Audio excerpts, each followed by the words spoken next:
Hello guys, once again welcome to KV Academy in search of incredibles. I hope you all are doing very well. In this video, we'll discuss about the Department of Health Services and Assam Police SIN Constable previous year memory based paper on quantitative aptitude. As you all know, the syllabus for quantitative aptitude is same for all the exams. So I have taken the previous year memory based mixed paper that is also the questions from the DHS background, also from the Assam Police background. So it is helpful for both the aspirant who are preparing for these exams. So please stay tuned to this video till the last. You will get help from this video और आपको इसमें पूरा complete solution देखने को मिलेगा. It is the part one. इसी तरीके से और भी पार्ट आएगा आपका, जीके इंग्लिश सब मिक्स आएगा पार्ट वन पार्ट टू के नाम से. तो स्टार्ट करते हैं आज का वीडियो. सबसे पहले ये आपका सिंप्लीफिकेशन का क्वेश्चन है. बहुत इजी क्वेश्चन है लेकिन इसे जल्दी करने का एक तरीका है. ये जितने भी पॉइंट वाले डिजिट है वो तो एक साथ ही रहेंगे, लेकिन उसके लास्ट में भी एक डिजिट है, दैट इज 1 3 एंड 3. तो 1 3 4 और ये 3 आपका 7 हो जाएगा. तो लास्ट डिजिट विल बी 7 और जितना पॉइंट वाला डिजिट है वो एक साथ आएगा. जो ये 3 है, ये 3 6, ये 1 7 और 3 10, उसके बाद ये 3 13. तो 13 का 3 आपको पता है कि लास्ट में रहेगा. उसके बाद यहाँ पे एक पॉइंट लगेगा, ठीक है. उसके बाद 1 कैरी होगा. तो हमें इतना जाना ही नहीं है. हमने देखा लास्ट डिजिट आपका 7 है, तो पहले ये तो एलिमिनेट हो गया, इसमें 7 है नहीं. फिर ये हमने ये 3 को देखा, ये तीनों में 7 था. हमने और एक डिजिट पता किया, दैट विल बी 3, और डायरेक्ट हमें आंसर पता चल गया कि option number 2 is our correct answer, because एक ही ऑप्शन है जिसमें पॉइंट के बाद 3 7 है आपका, ठीक है. तो ये सबसे बेस्ट अप्रोच जो मैं भी पहले एग्जाम्स में लगाता था, उसी तरीके से मैं आपको भी ट्रेन कर रहा हूँ to solve the questions. Also for 16 square, ये क्वेश्चन है सिंप्लीफिकेशन का. यहाँ पे आपको इसको ठीक कर लेना है, ये सब आपका स्क्वायर से, ठीक है. For 16 square it will B 256. ये 256 हो जाएगा आपका. उसके बाद हम जब इसे सॉल्व करेंगे तो ये आपका 441 देता है, 21 का आपका स्क्वायर. उसके बाद नेक्स्ट हम फर्दर सॉल्व करेंगे 13 का स्क्वायर, तो ये आपका देता है 169. It will give you 169. और यहाँ से मैं x लिख देता हूँ for the question mark, that is unknown. उसके बाद जब हम इसे सॉल्व करेंगे आगे, further will solve it, it will give you 625 for 25 का स्क्वायर, ठीक है. तो इसे सॉल्व करने के बाद जो करेक्ट आंसर यहाँ से निकलेगा आपका, इस पार्ट को आप सॉल्व करके देख लीजिएगा. मैं यहाँ पे डायरेक्ट आंसर लिख रहा हूँ, नहीं तो वीडियो झूठ मूठ का लंबा होगा. प्लस माइनस तो आप कर नहीं सकेंगे अपने से, ठीक है. 625 और यहाँ से आपका 528 आपका जो है कि माइनस हो जाएगा यहाँ से, ठीक है. 528 जो कि आपका यहाँ से माइनस हो जाएगा. तो जब हम इसे माइनस करेंगे तो यहाँ से लास्ट में आपका आ जाएगा 7, और 11 में से जब 2 जाएगा तो यहाँ से आपका आ जाएगा 9. So the correct answer will B 97 for this question, that is option number 4. Question number 3, ये रूट ओवर जो 130 120 सॉरी 324 होता है, उसका डायरेक्ट वैल्यू होता है 18, और 1296 का होता है 36. अगर आपको डायरेक्ट स्क्वायर रूट या स्क्वायर्स भी याद है तो आप सॉल्व आसानी से इसे कर सकते हैं. तो इसे हम जस्ट प्लस करेंगे तो ये आपका डायरेक्ट आंसर जो है वो आपका 54 देगा, that is option number 3. So it is the easiest question also. और इसी टाइप के क्वेश्चन आए हैं. मैं कुछ अपने से क्वेश्चंस बना के नहीं लाया, इसी पैटर्न के क्वेश्चन आते हैं सिंप्लीफिकेशन के. कुछ आगे जब हम बढ़ेंगे तो लेवल बढ़ता जाएगा, जो और भी अच्छे अच्छे क्वेश्चन आए अर्थमेटिक के, ठीक है. और ये जो आपका क्वेश्चन है डायरेक्ट बोधमास फॉर्मूला से बनाया गया, दैट इज बीओडी एमएस, जहाँ पे आपका बी ब्रैकेट है, O of D is the divide, M is the multiplication, A is the addition and S is the subtraction. तो जब डिवाइड करते हैं तो ये दोनों पॉइंट तो आपका कट जाएगा. उसके बाद ये 65 divided by this 5, it will give you 13. Divide का काम हो गया. अब हम किसका काम करेंगे, दैट विल बी मल्टीप्लाई. तो आप मल्टीप्लाई का काम होगा इसमें, क्योंकि डिवाइड के बाद आपका मल्टीप्लिकेशन आता है बहुत मास में. उसके बाद यहाँ से जब आप इसे सॉल्व करेंगे तो ये आपको देगा 26 minus 4, that is 22. Next step होगा आपका मल्टीप्लिकेशन, उसके बाद आप इसे सब्सट्रैक्ट कर देंगे. तो इसका करेक्ट आंसर होगा 22, that is the correct answer for question number 4, that is question option. उसके बाद आपका जो है सिंपल इंटरेस्ट का क्वेश्चन है. ये क्वेश्चन को थोड़ा ठीक कर लीजिएगा आप, यहाँ पे एक जीरो आएगा, ठीक है. तो सिंपल इंटरेस्ट का फॉर्मूला यहाँ पे डायरेक्ट डायरेक्ट आपको लगाना है, जो कि बहुत सारे एग्जाम में ये फॉर्मूला आता है, और बहुत लोग ये फॉर्मूला देख के नहीं जाते, इसीलिए वहां पे जाके नहीं कर पाते. जस्ट आपको ये फॉर्मूला अगर याद होगा, फॉर्मूला पे डायरेक्ट ये क्वेश्चन आता है और आपको सोचने का कोई जरूरत ही नहीं है. डायरेक्ट फॉर्मूला पे ये क्वेश्चन मिलेगा आपको एग्जाम में. हर बार हर एक एग्जाम में क्वेश्चन देखने को मिलता है, और बहुत लोगों को फॉर्मूला याद नहीं होता है तो वो नहीं करके आ पाते इसे. सिंपल इंटरेस्ट यहाँ पे डायरेक्ट डायरेक्ट दिया हुआ है आपको 48,000. मैं यहाँ पे 48,000 लिख दे रहा हूँ. हम क्वेश्चन को बहुत ही आराम से सॉल्व कर रहे हैं, ताकि जिसको भी इस क्वेश्चन में प्रॉब्लम है वो आसानी से इन क्वेश्चंस को सीख ले और एग्जाम में जाके अप्लाई कर पाए। यहाँ से आपका रेट का वैल्यू होगा जो हमें निकालना है, डेट विल बी आर। उसके बाद आपका टाइम पीरियड यहाँ पे 6 दिया हुआ है। देखिए क्वेश्चन में जितना कुछ दिया हुआ है मैं अभी तक सबको पुट कर रहा हूँ। मैंने पहले ही कहा था कि ये फॉर्मूला बेस्ड क्वेश्चन होता है और जो कि बहुत आसान है। ये 0 से 0 हम यहाँ से कट कर देंगे। अब देख रहे हो ऊपर नीचे मैंने 0 0 कटा, फिर यहाँ से 0 से 0 काट सकता हूँ क्योंकि इक्वल साइन लगा हुआ है। 8 का टेबल में अगर ये 64 को काटा जाए तो ये 8 बार में जाएगा, और ये 48 को काटा जाए तो ये 6 बार में जाएगा। यहाँ से आपका अभी बचा हुआ है जो डेट इज 600, ये 2 जीरो बचा हुआ है आपका, डेट इज 600। अब मैंने सबको काट दिया। उसके बाद ये 6 से जब मैं इसे काटूंगा तो आपका जो बचा हुआ वैल्यू होगा यहाँ पे 100 होगा। 100 बचा हुआ वैल्यू है डिवाइडेड बाई 8, क्योंकि यहाँ पे आपका 8 है तो इट विल बी 8। तो r का वैल्यू जो यहाँ से निकलेगा आप सॉल्व करके देख लीजिएगा, ये आपको देगा 12.5। ठीक है, that will be your correct answer. Further इसे सॉल्व करेंगे तो ये आपका आएगा 25/2। फर्दर इसे सॉल्व करने से ये आपका आएगा 25/2 which will give you 12.5 is your correct answer।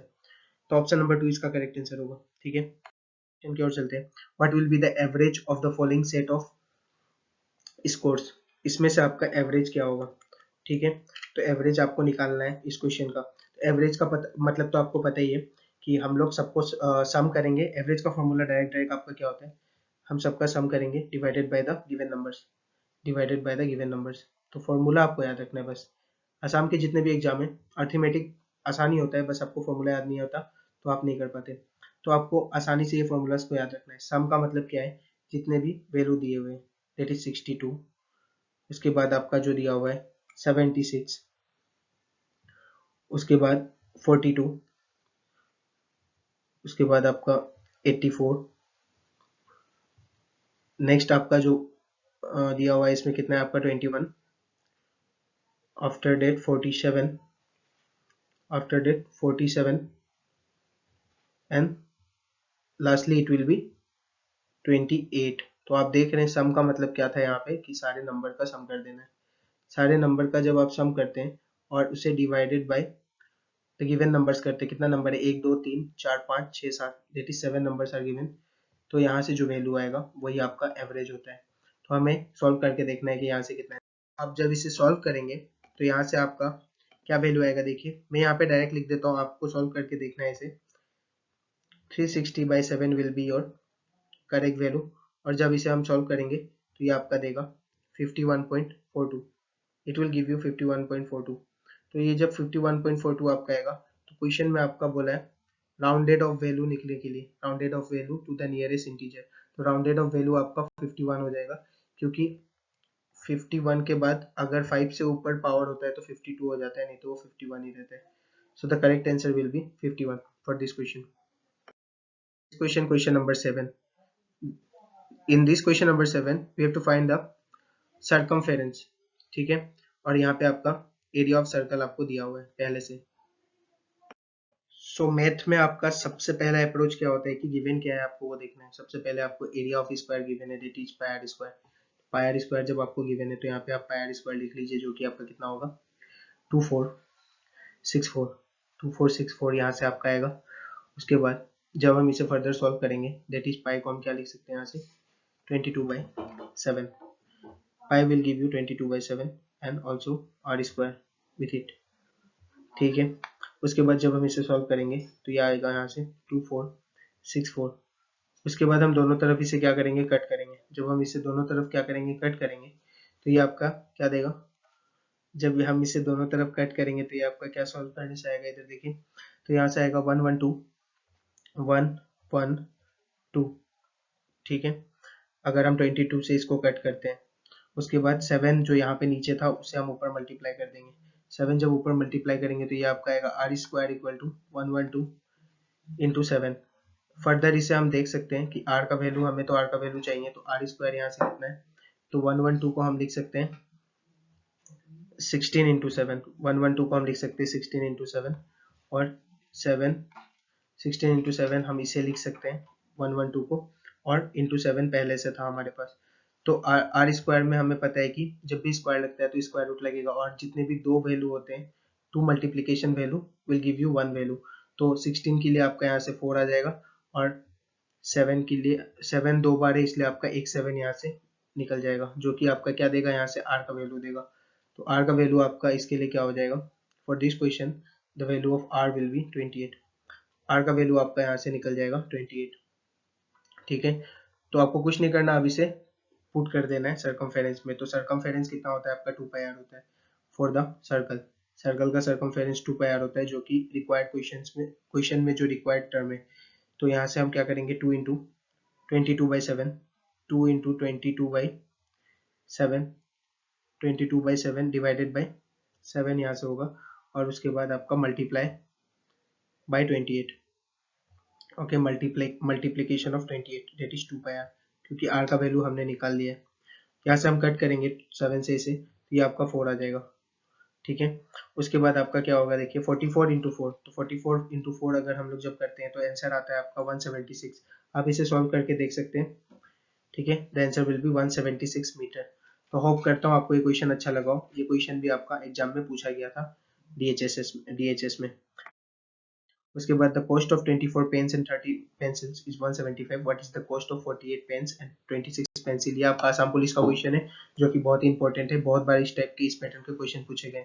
तो कॉस्ट प्राइस का क्वेश्चन बहुत ही आसान होता है। तो जब आपको यहाँ पे लिखा गया है 24 पेन और उसके बाद 13 पेंसिल, 13 पेंसिल आपका लिखा गया है इधर। ठीक है, 13 पेंसिल।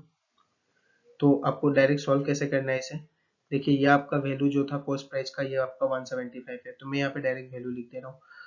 आपको दिख रहा होगा कि आपको 48 पेन का और 26 पेंसिल का कॉस्ट चाहिए।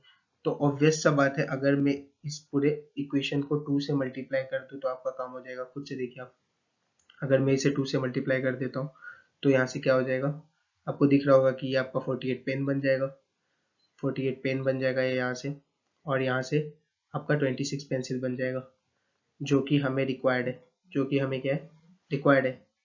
ठीक है, और फिर जब मल्टीप्लाई बाय 2 किया मैंने, तो दोनों तरफ होता है, आपको पता है मैथ्स में कुछ भी होता है तो इक्वल टू के इधर और उधर दोनों तरफ ही होता है। तो 175 को भी हम 2 से मल्टीप्लाई करेंगे, तो यही आपका जो कॉस्ट प्राइस था वो मल्टीप्लाई बाय 2 हो जाएगा। और जब हम इसे फर्दर सॉल्व करेंगे तो ये आपको कितना देगा, it will give you 350 rupees cost price for the required question, that is 48 pens and 26 pencils। तो होप करता हूँ आपको बहुत आसानी से ये क्वेश्चन समझ में आया। देखने में टिपिकल क्वेश्चन है, लेकिन बहुत आसानी से ये क्वेश्चन सॉल्व हो। Next question is question number 9। In this question a sum of 10,908 is divided between A, B and C in the ratio 7:3 and 5। तो ऐसा क्वेश्चन मैंने बहुत बार कराया है। जब भी रेशियो का क्वेश्चन है, आप सबको x के टर्म में भी मान सकते हैं, जो कि सिंपल आसानी होता है। तो A का मैं मान लेता हूँ 7x, B का मैं मान लेता हूँ 3x, और C का आपका कितना हो गया यहाँ से 5x। ठीक है, मैं x के टर्म में अगर मान लूँ, ठीक है, और टोटल सम आपका कितना है, तो टोटल सम 10,980 है। तो ऑब्वियस सा बात है, ये तीनों में बटा है, ये वैल्यू कितना है, तीनों में बटा है। तो तीनों का जब वैल्यू को मैं प्लस करूंगा, यही आपके टोटल सम के बराबर होगा तीनों का। तो 3, 7, 10 और 5, 15। तो ये जो 15x होगा, यही तो आपका टोटल सम होगा, जो कि आपके टोटल सम जो आपका दिया हुआ है गिवन, जो आपका है 10,980 इसके बराबर होगा। ठीक है, जब हम इसे सॉल्व करेंगे फर्दर, 10,980 आपका ये दिया हुआ है। तो हम जब इसे फर्दर सॉल्व करेंगे तो यहाँ से देखिए x का वैल्यू क्या आएगा। तो हम जब इसे फर्दर सॉल्व करेंगे तो इसका यहाँ से x का वैल्यू आपका आएगा 732। ठीक है, 732 will be the value of x। तो ये बहुत ही सिंपल था, आप इसे आराम से काट के देख सकते हैं। मैं यहाँ पे पहले ही सॉल्व कर दिया मैंने इसे, डायरेक्ट मैं आंसर बता रहा हूँ, क्योंकि आपको सॉल्व करने में मतलब यहाँ पे टाइम नहीं लगे और आप बाद में वीडियो को पॉज करके आराम से इसे सॉल्व कर सके। हमें लेकिन सी का शेयर पूछा गया है। सी का शेयर कितना था आपका, क्वेश्चन के हिसाब से जितना हमने एज्यूम किया था, सी का शेयर आपका 5x था। तो 5x का वैल्यू हमें चाहिए, तो हम क्या करेंगे, डायरेक्ट 5 इंटू 732, क्योंकि x का वैल्यू हमने कितना निकाला, 732 हमने निकाला x का वैल्यू।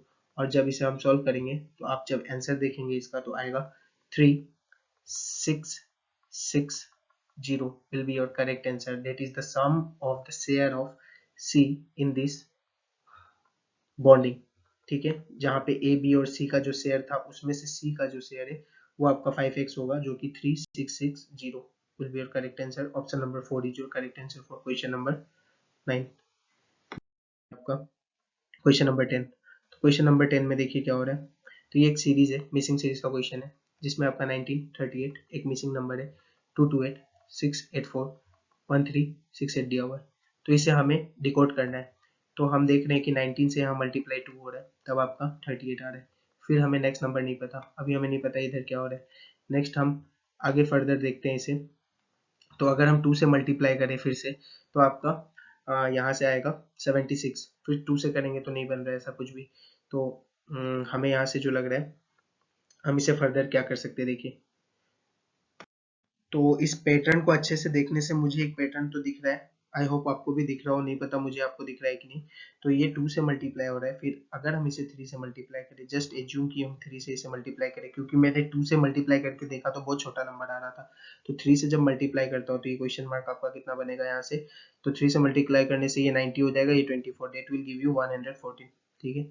फिर फर्दर 114 को अगर हम फिर से 2 से मल्टीप्लाई करें, ठीक है, फिर फर्दर हम 2 से मल्टीप्लाई करें तो ये 228 आपको देगा। डेट इज सीरीज अभी तक क्या चल रहा है, इंटू 2 इंटू 3। फिर हम यही पैटर्न अगर चल रहा होगा तो ये हमारा आंसर सही होगा। फिर हम आगे पैटर्न को चलाएं तो फिर से दिख रहा है कि इंटू 3 आएगा, बहुत सही पैटर्न है। उसके बाद फिर से ये इंटू 2 आएगा। So our answer is very much correct. हम कैसे देखते हैं आंसर करेक्ट है कि नहीं, अगर ये जो पैटर्न चल रहा है वो सही चल रहा है कि नहीं, into 2 into 3 into 2 into 3 and into 2। तो ये पैटर्न पूरा अच्छा से सही चल रहा है। तो ऑप्शन नंबर कौन सा इसका करेक्ट होगा, that is 114 is your correct answer for question number 10। ये आपका बेस्ट 10 क्वेश्चन था, जो कि बहुत सारे एग्जाम में आपसे पहले भी पूछा गया है, of DHS and Assam police, जो कि आपका डीएचएस और असम पुलिस का प्रीवियस ईयर क्वेश्चंस में देखने को मिला है। और ये जो डीएचएस का सिलेबस है उसके लिए मैंने एक वीडियो बनाया है, जो कि मेरे मतलब वीडियो सेक्शन में आपको मिल जाएगा, जाके उसे देखिए। क्योंकि अगर आप जिस एग्जाम की तैयारी कर रहे हैं आपको पता होना चाहिए सिलेबस सेक्शन क्या है, तो आप सिलेबस जाके देखिए। उसमें मैंने आपको स्ट्रेटेजी के बारे में भी बताया और कहाँ से रिसोर्स मिलेगा पढ़ने के लिए, इस एग्जाम के लिए सारा कुछ आपको डिस्कस किया है। तो आप जाके वीडियो सेक्शन में मेरे वीडियो का देख सकते हो। और जिन्होंने भी चैनल को लाइक और सब्सक्राइब नहीं किया, प्लीज चैनल को लाइक और सब्सक्राइब करें, क्योंकि इसी तरह आपको previous year questions time to time मिलता रहेगा मेरे चैनल में। और इन सारे वीडियो को आप बिल्कुल फ्री एक्सेस कर सकेंगे। Thank you very much for your love and support. Share the message you can, and thank you guys.